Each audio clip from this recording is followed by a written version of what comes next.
નમસ્કાર દર્શકો, પ્રથમ ન્યૂઝ ચેનલમાં આપનું સ્વાગત છે।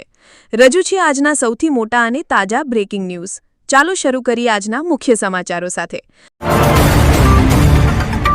વીજ સાથે વરસાદની આગાહી।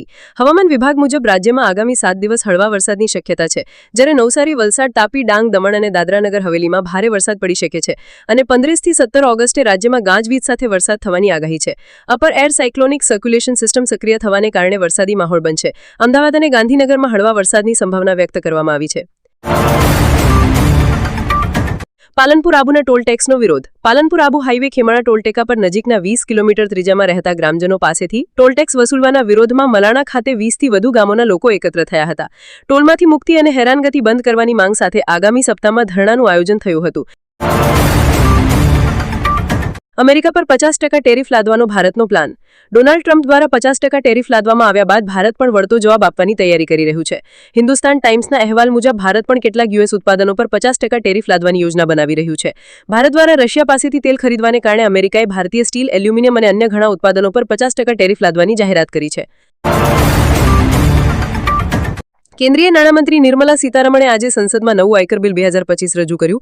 આ બિલ અગાઉ 1961ના આયકર અધિનિયમને બદલી દેશે। ગયા અઠવાડિયે બિલ લોકસભામાં રજૂ થયું હતું, પરંતુ લોકસભાની કાર્યવાહી સ્થગિત થતાં તેને પાછું ખેંચવું પડ્યું હતું। ત્યારબાદ સરકારે સિલેક્ટ કમિટી 21 જુલાઈના રોજ આયકર બિલ પર સૂચનો રજૂ કર્યા હતા, જેને નવા બિલમાં સામેલ કરી આગામી 24 કલાક વરસાદની આગાહી। ગુજરાતમાં આગામી 24 કલાકમાં હળવો વરસાદ પડશે। ખાસ કરીને દક્ષિણ ગુજરાતમાં ભરૂચ, સુરત, તાપી, નર્મદા, નવસારી, વલસાડ, દાદરાનગર હવેલી, અમદાવાદ, ગાંધીનગરમાં પણ હળવા વરસાદની સંભાવના છે। હાલ વરસાદી સિસ્ટમ નબળી હોવાથી ભારે વરસાદની આગાહી નથી। માછીમારોને 14 ઓગસ્ટ સુધી દરિયો ન ખેડવાની સૂચના છે। 14 ઓગસ્ટ બાદ ભારે વરસાદની શક્યતા છે, કારણ કે નવી વરસાદી સિસ્ટમ સક્રિય થશે। વરસાદ ખેંચાતા અન્નદાતા ચિંતિત। દાહોદમાં વરસાદ ખેંચાતા પાણીનો અભાવ અને ગરમીથી જીવાતનો ઉપદ્રવ શરૂ થયો છે।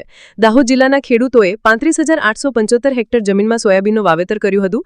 ખેડૂતોની આ ખુશી લાંબો સમય ટકી શકી નહીં। જુલાઈ મહિનાના અંતથી વરસાદે મોઢું ફેરવી લીધું અને ઓગસ્ટ મહિનાના 10 દિવસ વીતી ગયા છતાં મેઘરાજા મહેરબાન થયા નથી।